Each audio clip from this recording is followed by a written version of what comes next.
Hi everyone, and welcome back to the BioStudent project. Today we will be learning about photosynthesis. The definition of photosynthesis is when plants and some other organisms use light energy to synthesize sugar from carbon dioxide and water, and oxygen is a byproduct. There are two stages of photosynthesis, the light-dependent reaction and the light-independent reaction, which is also known as the Calvin cycle.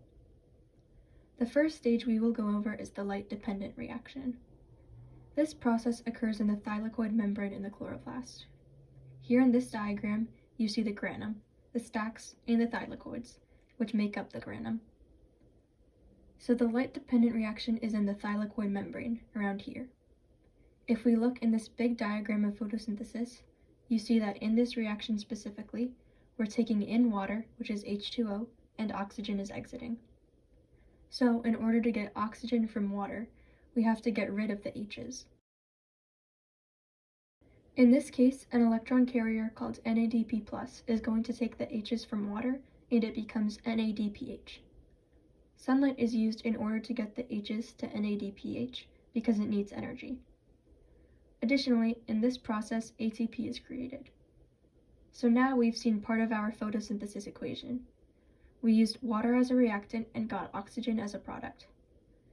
Now we go to the second process, the Calvin cycle, or the light-independent reaction.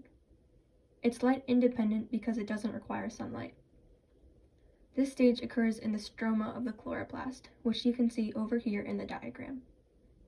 If we go back to the big diagram, you can see that now we have NADP, H, and ATP from the light reaction. Also, carbon dioxide is being taken into the cell, and we want to convert it to sugar, so we need some H's. We can take the H's from the NADPH and add them to the carbon dioxide, and we can use the ATP energy for that. Now we just have NADP+ because we gave the H's away and the ATP is broken. Those will cycle back to the light-dependent reaction, so the process of photosynthesis can happen again. And if you look at the photosynthesis equation, we used carbon dioxide to make sugar as one of our products.